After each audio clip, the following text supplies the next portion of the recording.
Welcome, everybody. Thank you so much for joining us today. We're going to have a fast-paced conversation or session focused on community-based participatory and action research. What it is, how we practice it, embody it here in Arizona through our lab, the Harm Reduction Research Lab, and the value of that to us. We four will represent different parts of our lab. And we will introduce ourselves as we lead particular content. I am Beth Meyerson. If we've not had a chance to meet, I am Chief Troublemaker here in the Harm Reduction Research Lab, Professor of Medicine, and I also am a Policy Director of the Comprehensive Center for Pain and Addiction. And I'm going to pass it on to Heather. Hi guys, my name is Heather Lorenz and I am a consultant to the Harm Reduction Lab, and I have years of lived experience as a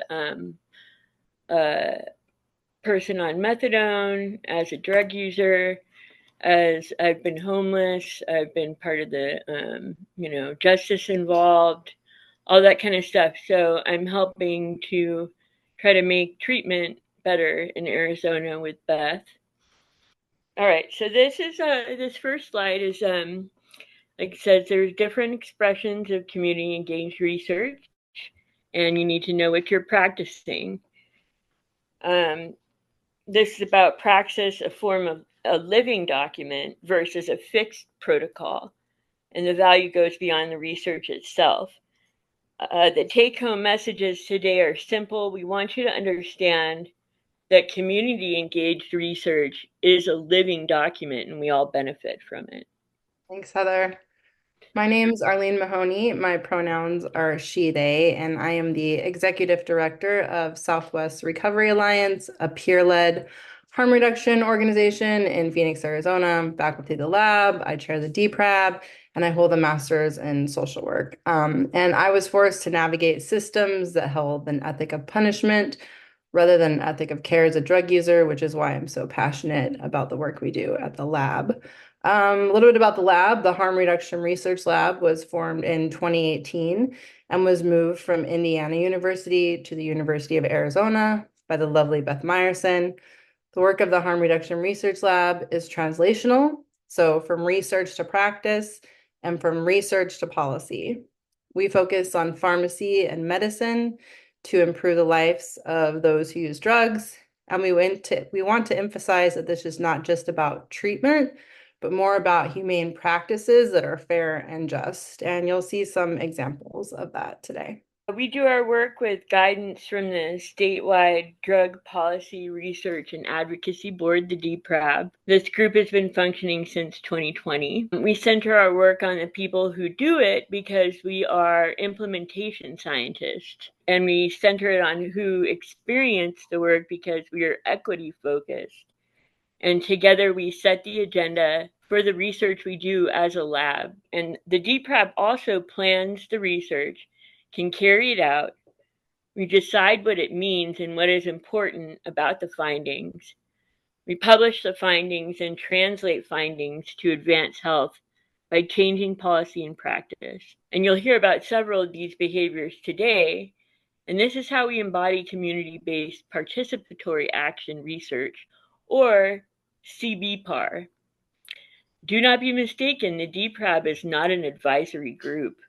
It's more like the board of directors for the Harm Reduction Lab. All right. So there are many ways to conceptualize how research entities and communities engage in research. We define research entities as those that control the research and the funding. So this can be a university, it can be a government, it can be a foundation, it can even be a community-based organization. Each form has implications for power sharing and ownership in this research relationship, if you will. So here you're going to see an adaptive continuum kind of depicting how engagement changes from helicopter science on the left side to shared ownership through CBPAR on the right side. So take a moment to look from left to right and think about a project you're currently engaged in. Where do you think your project resides in this continuum? If there's not a right and there's not a wrong, we think you just need to be, and we all need to be intentional about where we are. And there are some projects that are by virtue of timing or situation going to be on one side or another, closer to one end or another. what we want to do is be intentional and transparent about it. And I echo Heather by saying that we want you to appreciate that engagement's a practice and it's not a destination. So, if you are, finding yourself at different places in your study, identify, trying to put your place on this continuum from a study, try to identify where in the research process, this might help you think about it, where in the research process did you involve an outside entity beyond the university? And that might help you place yourself here. The practice of engagement speaks to the reality of a living organic relationship. So this is not a static outcome of delivery. So any of us who study CE, community engagement, or CENR, community engaged research, or CBPAR, alphabet soup, community-based participatory action research know that engagement is a process and not a destination. It's a relationship over time and not a one-off. Though, frankly, many studies calling themselves community engaged are one-offs because the relationship is about one project. And the timing of the engagement was second to the project. So we'll expand upon this a little bit further when we talk about the size CBPAR instrument. But the fact of the matter is we are in a process of engagement, whether we think so or not. The histories of engagement intersect with current engagement as time follows.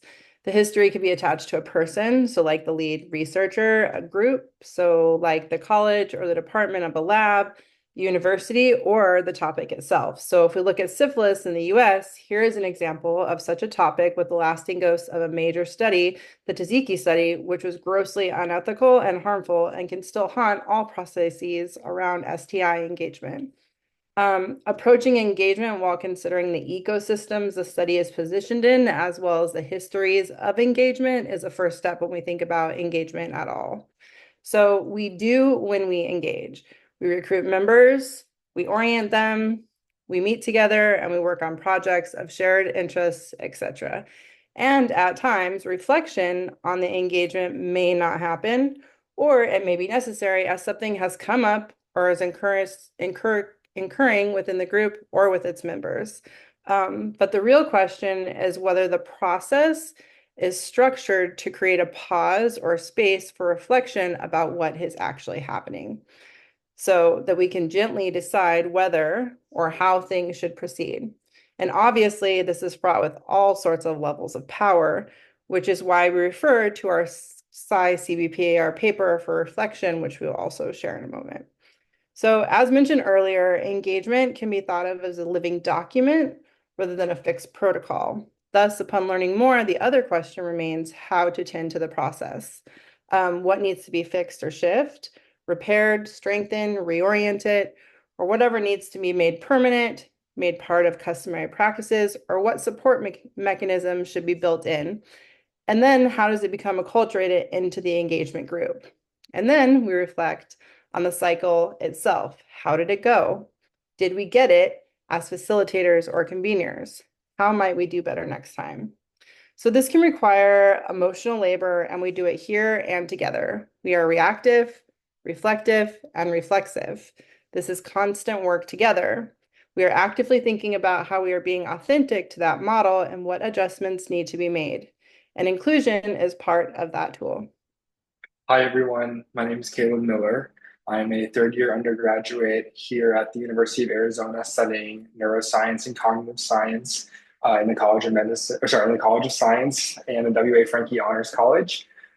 I'm involved on campus with fraternity and sorority programs, as well as some other pre-health honoraries and whatnot. And I'm going to get into some specifics about the Harm Reduction Research Lab. So as we mentioned, the Harm Reduction Research Lab focuses on policy and practice of medicine and pharmacy. 3 example studies relevant to today and involving the 4 of us are the ASAP, Impact, and Empower studies.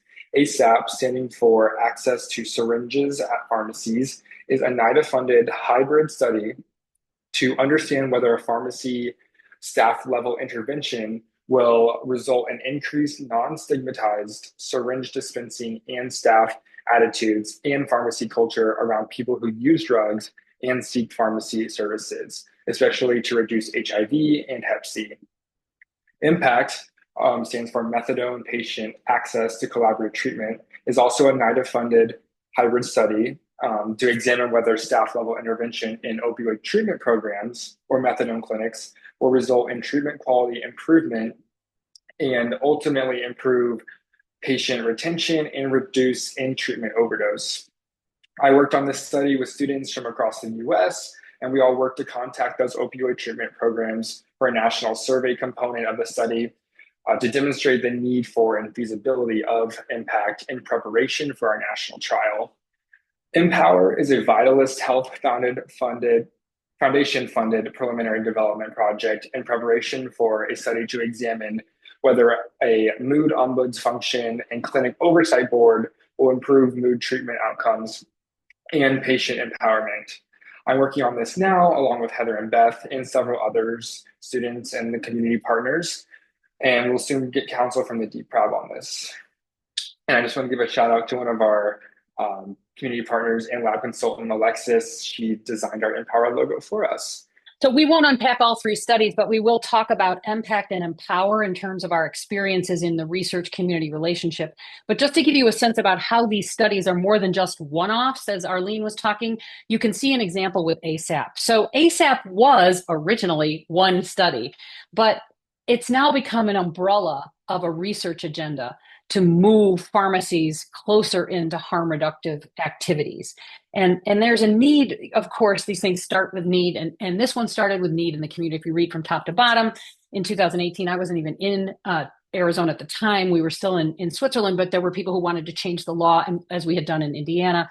And so we were working with them. But what was very, very clear by that time was that there was no Arizona-based data to indicate anything around the issue.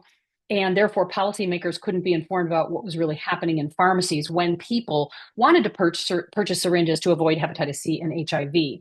So all these studies, by the way, are open access. This is part of our commitment, financial commitment to communities and practitioners for access. It's very hard, very expensive. I think it's a racket, but it's something we absolutely must try to do as possible. As you can see, as the cascade, these studies ultimately come to translated public usable information. So we translate data to information. In this case, at the bottom, it's a harm reduction pharmacy services map that actually will be updated this year again by 3 pharmacy students at U of A. Also, we will have an additional study that's informed by the syringe studies you see here, a by study, as you can see as well, but we're going to submit a planned R6133. For those of you who are new to that, that's a small research NIH grant that's married to a larger NIH research grant, and you just need to meet your milestones to go from one to the other. You don't have to go out again and become competitive in the market. It is to try to advance the science toward trials. We're going to work on precision intervention, which will encompass some of the things we've been finding. One size does not fit all in any kind of thing, including engagement. But in the case of interventions, that's still the same thing. So we have 4 latent classes or groupings of pharmacies based on some important indicators. We'll be publishing that soon. It's already in press. And we'll be talking about what that might mean. It'll allow us to be just like precision medicine, precision intervention design. So this just gives you a smattering of one study's umbrella and how we move from a community need to gather information. And by the way, the first study at the top was used to help us change the law in Arizona, and it informed it so that people could make decisions and decide to decriminalize syringe access, which of course results in the situation we have now. But we also know there's continued work that needs to be done, and we're expanding our partners here to the North Carolina Users Union, the Indiana Recovery Alliance, and of course our colleagues who are directed by and with Arlene Mahoney here in the Southwest Recovery Alliance to do national work in syringe access. So we think perhaps our work together in this specific research relationship is a little unique. So our colleagues, Dr. Daniel Russell, Irene Garnett, and Anna Samora, Beth and I developed an instrument that would help us, as well as others who want to engage in collaborative, shared power research, measure if they are doing so. Such tools help our praxis if we continue to ask ourselves the same question: how do we know good engagement when we see it? And are those indicators robust enough? The QR code URL you see on your slide here will take you to our open access manuscript from Drug and Alcohol Review, which includes the instrument that we hope will become eventually, and with additional validation studies, a helpful instrument for populations working in any issue with the community and research entity partners. The SI-CBPAR, SI-CBPAR focuses on key domains, which involve many levels of power sharing. These domains are listed here on the slide. Each domain contains decision points that are often either owned by research entities and kept there or never considered at all, such as capacity development. So we will briefly unpack them and encourage you to explore the manuscript and talk with us if you have questions about the application of these concepts. So this is all about power, and so we'll start there. If you recall the continuum earlier, you're going to remember that various indicators or activities also implied the sharing of what's usually a role that universities have or determine. And so this is centrally about power and how it's distributed in relationships and in studies, and generally in the research enterprise itself. We don't own it as universities, even though a lot of structural indicators certainly point to that. In our work together, as we developed the SI-CBPAR, this is our instrument again to measure these indicators, it was clear that we needed to clarify the moments when decisions or choices can be made that have implication for power sharing or not. Think about your own studies again and think about how you engage with others at the planning stage, or if you do, and other stages to reflect on these activities and decide how they're accomplished and who determines them. So just, you're going to see a couple slides that look like this. The boxes at the bottom are the main domains, and so is the one on the left. And what you see to the right in the list are those kinds of areas within that domain that we have some measures. Are partners using institutional access points, such as IRB privilege and resources? Data request approval, how are the partners engaged in this activity, in this area of decision making? What is the community to benefit from the research beyond the study itself? If there is a benefit, what does that look like? So when we think about community engagement and research implementation, we may not think about recruiting others into the committee or gathering the data. What we don't think about are methods determination, by whom and with whom, how payment for implementation is determined, which gets to research funding and how it's distributed, participant protection, anonymity and other, and how data will be interpreted. Often communities or partners are told what they can get from engagement. The budget has already been decided, so they either opt in or they opt out. And often the wage is not only inadequate, but does not account for the possible emotional labor required from the participant. So this is about who's engaged, this coalition engagement moment, but also how power is distributed again through the engagement and who determines who the community is. And as we wrote our article a couple of years ago, that we had this really great discussion that Danielle Russell, who by the way is part of our faculty, she's in Australia doing a postdoc at the Kirby Institute. One of the things she reminded us about is that really research entities can be in the community themselves, and there can be power differentials within the communities for gatekeeping, which I think you all probably can appreciate when we think about our own communities and who are gatekeepers and where is access and how do we get to what Arlene is really saying is authentic engagement. Now, many researchers think, for example, that the community might be just an easy access CBO or one they've known forever or one that happens to have a lot of privilege and gets to the table during the day or in very expensive ways. They're at conferences or, we don't really think about that or interrogate it much, but they're the ones we seem to see. Well, sometimes that's not the community, and especially if power has been reified or cemented in certain ways and the CBO determines who speaks and how and about what. So engaging communities then is often an afterthought and a decision. Who do we ask? Quick, the grant's due, blah, blah, blah. This is the problem, and I see it a ton. People come to me to talk about CBPAR and the grant's due next week, and there's no partnership, or there's no authentic existing relationship with the community. They just want to do research in community X. And I think we can all kind of feel what that feels like as you hear me say this, but it's so very common. We seem to train this way, and we need to really reverse that. So what we're really saying is that we try to engage our partners together in the long term. We're thinking about this long-term relationship, as Heather noted, as Arlene has spoken to, so that we can develop ideas and projects together that build on one another, that build on what we find and continuing questions that emerge for us as a collective, not just for the university or whoever has that the power to make that decision. So we mentioned that many of our articles are open access, and this is really important part of dissemination. It is not just the community partners that need and want access to research they produce, but it rallies against gatekeeping information where only those in the ivory tower have access to those, or with those who have resources to access the journal. So when the practice communities not have access to the expensive journal subscription, then they do not benefit from the findings. Therefore, aiming to democratize the finding is a critical component to dissemination. There are other dissemination strategies as well, like so us presenting the concepts of the PSI CBPAR today is another example. Am I paid for this? No, but Beth is because she is part of her workday and her expectation, as well as Heather and Caleb, because it is part of their existing grant being discussed here for Empower. So think about other dissemination outcomes from research and the audience. So what about the labor creating policy briefs, issue analyses, or putting together maps that translate data to information? So this is often left to no one or unpaid labor. In the case of our pharmacy map, Beth could pay our lab researchers and consultants because she could use her discretionary funding, yet unfortunately, this is not possible today due to UA's financial situation. In addition, the matter of co-publishing is also central. For us at the lab is an ethic of inclusion and recognition while lifting up the labor of those involved. If you worked on the study and you want to participate in the paper, you are in because it is your study too. We'll talk more about a specific reference to our work in a moment, and we'll explain the micro, meso, macro outcomes. What we're emphasizing here is that community engaged research is not just about the study, it's about the community and what the engagement in the study contributes to the community. This is central to the CBPAR theory, but it is so often not observed in practice.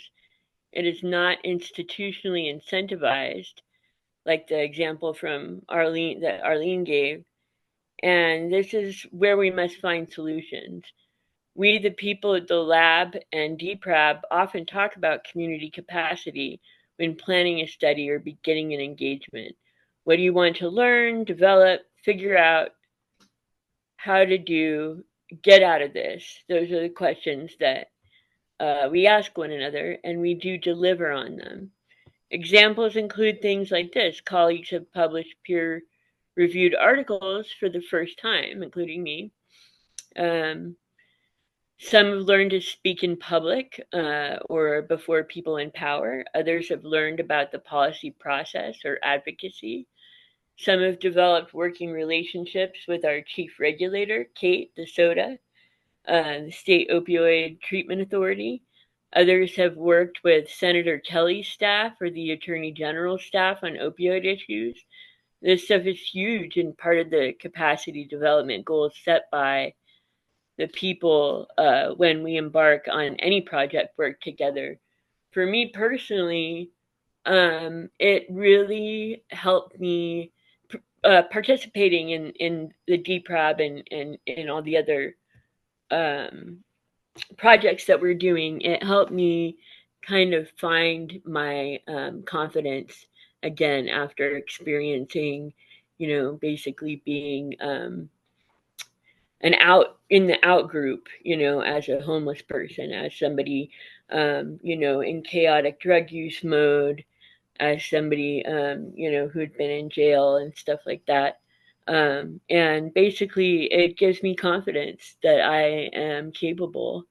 And it also is really great too because I met new people, and there's really exciting things going on in our community, not just in the DPRAB community, but in Tucson and Arizona at large. There's all kinds of exciting stuff happening because of the DPRAB, and it really I don't know, it just makes you feel empowered to be part of that. So. Yeah, we can talk about our community engagement and research or community engaged research forever, but it doesn't really add value to the people doing it or their communities, then, well, it's just about the study itself. So in CPBAR work, we have seen impacts at all three levels, the micro, the meso, and the macro.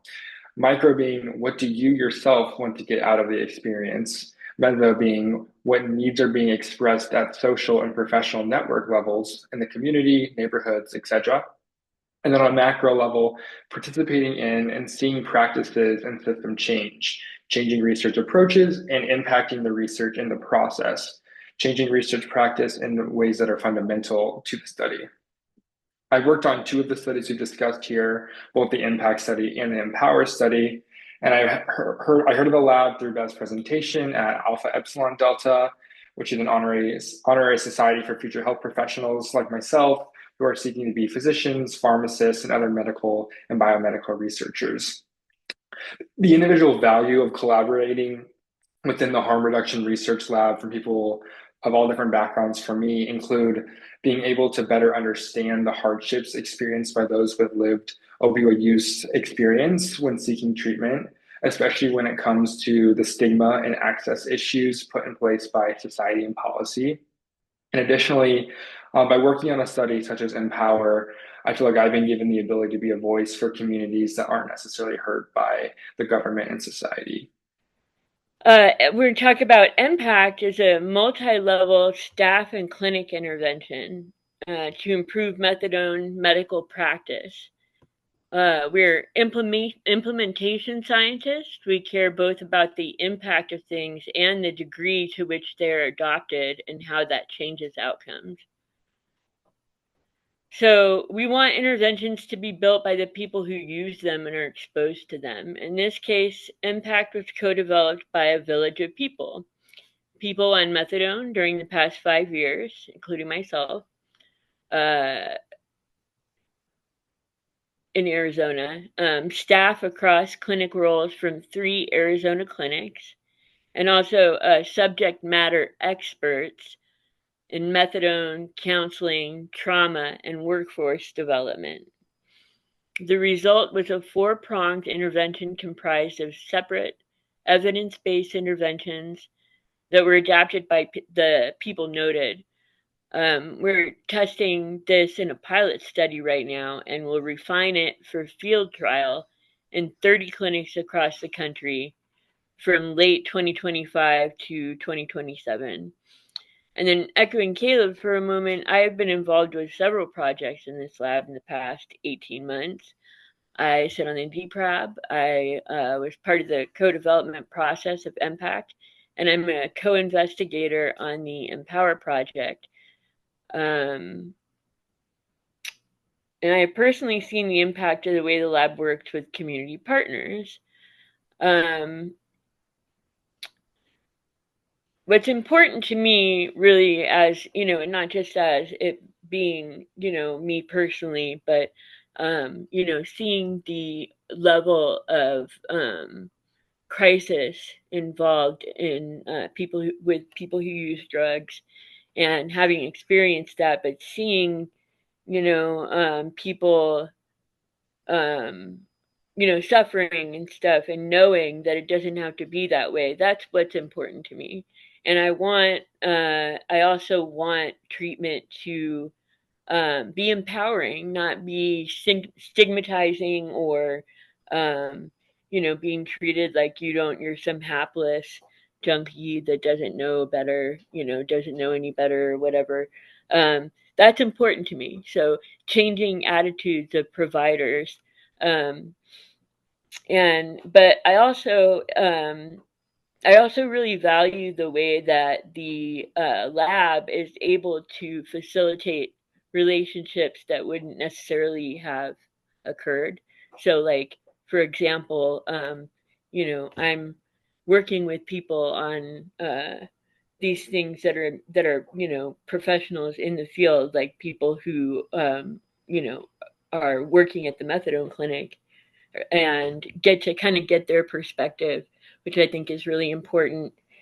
And I think the approach of community-based research is really important because you're getting authenticity. You're not getting this like setup thing. You're getting more of a, you're really getting true out results and stuff like that. So here is how the Praxis hits the road with impact, the study that Heather was just speaking to. Because of our experiences as a DPRAB and our work on the PSI-B CPAR, we developed for impact a helical structure of engagement so that we could iteratively plan together. It was imperative to acknowledge the power dynamics between the two convened groups and the carceral environment of the methadone clinic, which impacted the trauma histories of the group members involved in the study. And then we could intentionally work to curate a braver and hopefully safer space for this work through an iterative process. So if you look at this model, you can see that a task is established and then shared separately by each convened group. So we operationalize this for impact this way. Dr. David Frank, lab faculty from NYU and Impact COI, convened the group of people on methadone with myself, and then Beth and Dr. Greg Carter, lab faculty from Indiana University School of Nursing and Impact COI, convened the provider group. But all four of us did sit in on the groups together so that we could observe, discuss, and support the engagement process. This model is a huge method innovation for community engagement. And we have adapted it from the AMP study, Advancing Methadone Prescribing, and it is being adapted by Dr. De La Rosa with her submitted R34. And we will be sharing this in print shortly as it is under review with our impact protocol manuscript with PLOS 1. Just want to say thank you for being with us. We're going to pause and have questions in gallery for a moment, and just feel free to engage us. We want to give you just a flavor for what we were doing. And in addition to our DPRAB, I wanted to appreciate the lab faculty who hailed from 9 universities, and of course the CBO that Arlene leads. And soon, we'll be happy to. I think we have one more faculty that just joined us, Dr. Carolyn Wortman from our College of Pharmacy. She's new to us. From Purdue, actually, and she'll be joining us as well.